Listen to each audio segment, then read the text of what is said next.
ओं सर्वमंगलमंगल्ये शिवे सर्वार्थसाधिके शरण्ये त्र्यंबके गौरी नारायणी नमोस्तुते। सृष्टिस्थिति विनाशानं शक्तिभूते सनातनी गुणाश्रय गुणमये नारायणी नमोस्तुते। जय बड़ मायर जय, जय महादेवी महामायर जय। प्रत्येकेर जीवन सुंदर और आनंदमय होक, प्रत्येके सुखे खुशीते शांतिते एवं दूरे बाते थाकुन श्री श्री पद्मावती मा एवं बड़ मायेर निकट এই प्रार्थना करी। আপনারা দেখছেন জ্যোতিষ আচার্য পরিতোষদের এই জ্যোতিষ চ্যানেল, যেখানে শুধুমাত্র গোচর সম্পর্কে অবহিত করা হয় বা আলোচনা করা হয়।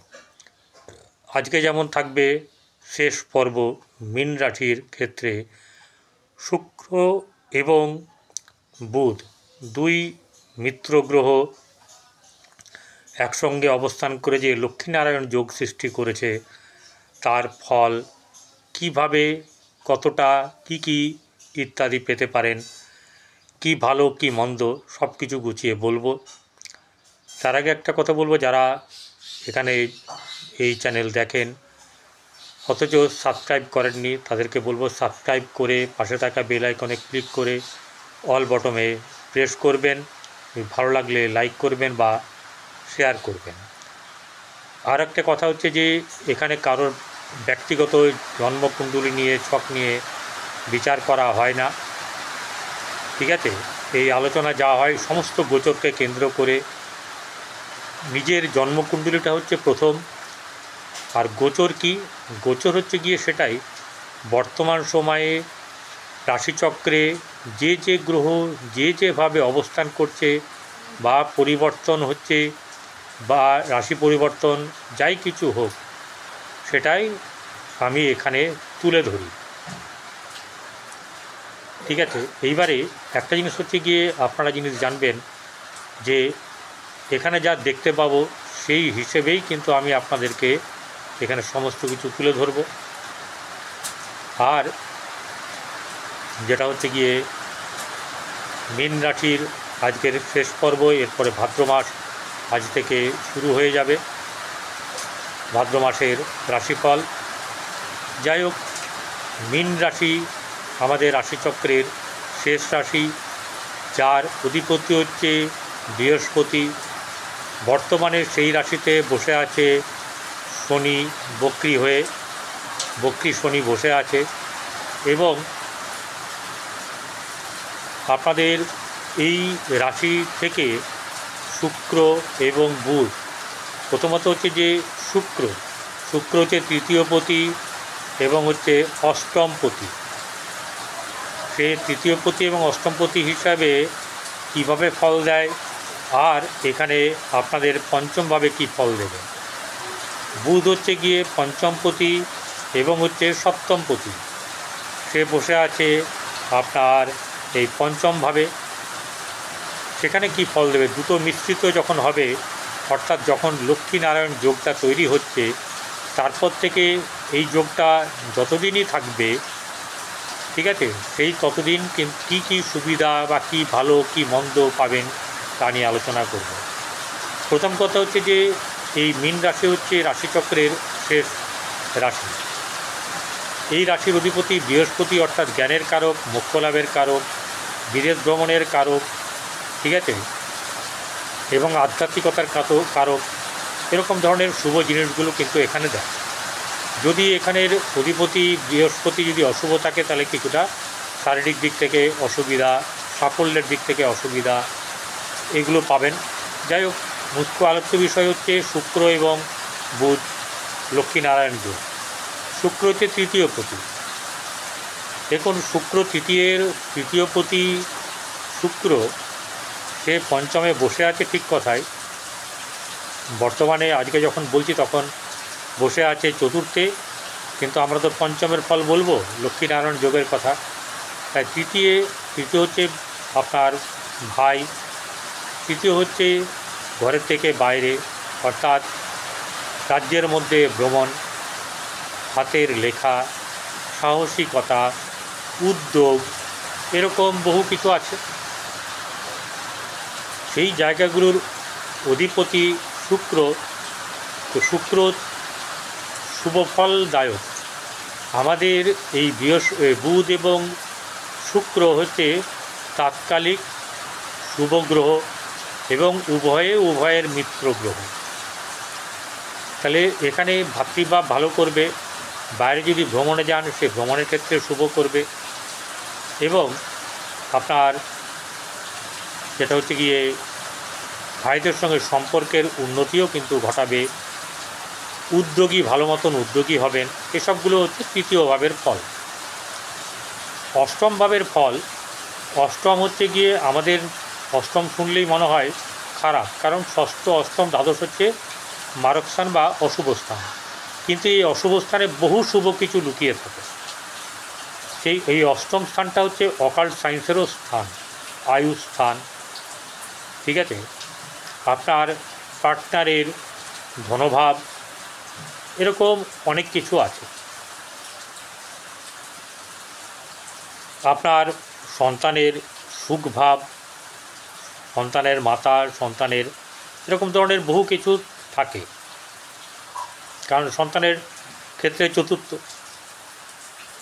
তো এরকম ধরনের এই অষ্টম ভাবের অধিপতি শুক্র কিন্তু খুব বেশি অশুভ ফল দেয় না। নির্ভর করছে এই শুক্র আপনার জন্মকুণ্ডলিতে কিভাবে আছে।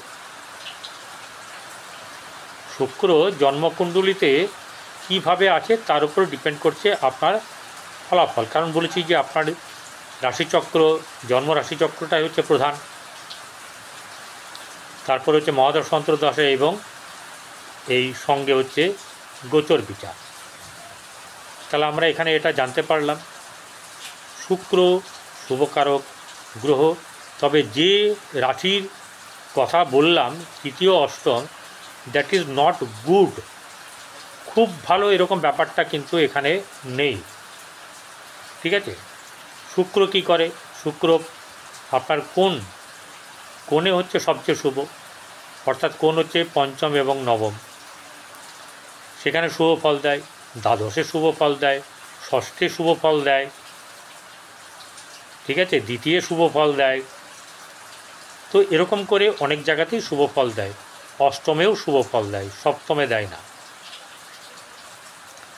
তাই শুক্র অশুভ কারক গ্রহ হলেও শুক্র শুভ ফলদায়ক।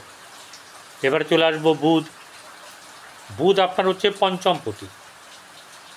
পঞ্চমপতি বুধ বর্তমানে ষষ্ঠে বসে আছে। পঞ্চমপতি বুধ কী করে? আপনার সন্তান, আপনার প্রতিভা, আপনার প্রেম, আপনার এই প্রতিভার যশ, সর্বসমক্ষে আপনার বিকাশ, বুধ হচ্ছে বুদ্ধির ব্যাপার। বুদ্ধির দ্বারা যত কিছু আছে সমস্ত কিছু, সে ওকালতি হোক, চিকিৎসাশাস্ত্র হোক, ব্যবসা হোক, এরকম যাই কিছু থাকবে যেখানে বুধের দরকার, সেই বুধ কিন্তু এইভাবে আপনাদেরকে সকলকে সাহায্য করবে। সেই বুধকে আমরা ষষ্ঠে পাচ্ছি। তাহলে পঞ্চমের যে জায়গা, সেই সন্তানের জায়গাটা ষষ্ঠে হয়ে গেলে কিন্তু সন্তানের দিক থেকে শুভ নয়, সন্তানের অর্থনৈতিক দিক থেকে হয়তো কিছু শুভ হতে পারে। বুঝতে পারলাম? কারণ বুধ পঞ্চমে থাকলে ভালো হতো, কিন্তু পঞ্চমপতি ষষ্ঠে থাকাটা, এই যে এটা হচ্ছে গিয়ে আপনার আমাদের রুলস, পঞ্চমপতি ষষ্ঠে শুভ না, পঞ্চমপতি সপ্তমে শুভ, নবমে শুভ, খুবই শুভ। এরকম পঞ্চমপতি একাদশে শুভ, পঞ্চমপতির একাদশী সেখানেও শুভ। আচ্ছা, এবারে আরেকটা হচ্ছে গিয়ে সপ্তম হচ্ছে life partner, business partner, business, এইসব ব্যাপারগুলো দেখে। কারণ এই রাশির মীন রাশি জাতক জাতিকাদের সপ্তমপতি যদি সপ্তমে থাকে বা শুভ ঘরে থাকে, পঞ্চমে থাকে, ঠিক আছে, তাহলে কিন্তু এদের সোনেপে সোহাগা।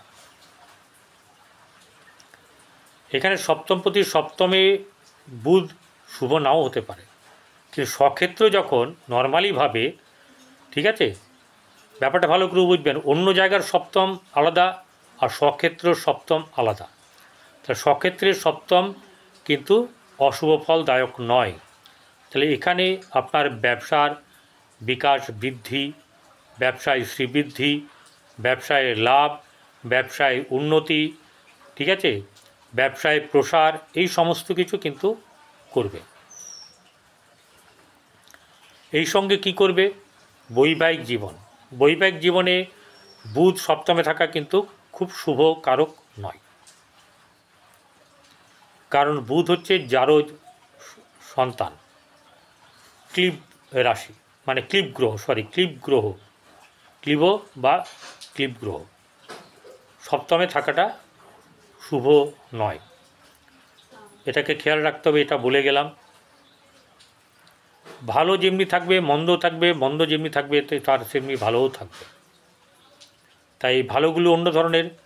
বিজনেস পার্টনার যেটা হবে ভালো, কিন্তু যেহেতু ডুয়েল সাইন, বিজনেস পার্টনার না নিয়ে নিজে ব্যবসা করা ভালো। এগুলো বললাম। এরপরে সরাসরি চলে আসব যে ষষ্ঠে বসে থাকার যে ব্যাপার, তৃতীয়পতি অষ্টমপতি শুক্র এবং পঞ্চমপতি এবং সপ্তমপতি বুধ, তারা দুজনে উভয়েই এই কর্কট রাশিতে অবস্থান করবে। 20 তারিখে শুক্র ঢুকে যাবে রাত্রিবেলায় 1টা 20-তে, তারপরে আস্তে আস্তে আস্তে আস্তে বুধের কাছে যাবে। এই বুধের কাছে যত এগিয়ে যাবে তত লক্ষ্মীনারায়ণ যে যোগ, তাতে শ্রীবৃদ্ধি বাড়বে।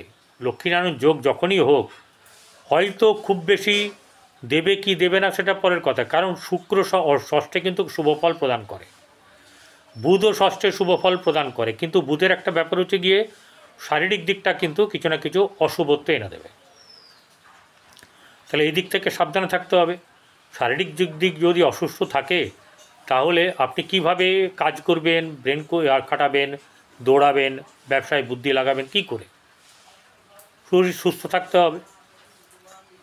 এছাড়া কিন্তু বুধ এবং শুক্রের যে মিলন, তাতে যে লক্ষ্মী এবং নারায়ণ যে যোগ তৈরি হবে, তাতে আপনার ব্যবসায় শ্রীবৃদ্ধি বাড়বে, প্রতিষ্ঠা লাভ হবে। ষষ্ঠ জায়গা হচ্ছে রোগ ঋণ শত্রু, তাহলে রোগ আপনার দমন হবে, আপনার শত্রু দমন হবে, ঋণ পরিশোধ হবে, এবং ষষ্ঠ হচ্ছে প্রতিষ্ঠার জায়গা, আপনার প্রতিষ্ঠা লাভও কিন্তু হবে। এই ব্যাপারগুলো কিন্তু হবে। এবং এই দুটো গ্রহ মিলিয়ে সপ্তমভাবে তার সপ্তমে দৃষ্টি দিয়ে আছে, অর্থাৎ একাদশে। তাহলে হঠাৎ করে সাফল্য, হঠাৎ করে সহসা প্রাপ্তি, এই সব ব্যাপারগুলোও কিন্তু হবে। তাই আপনাদের সমস্ত কিন্তু শুভ এবং আনন্দময় হবে। ভালো থাকবেন। নমস্কার।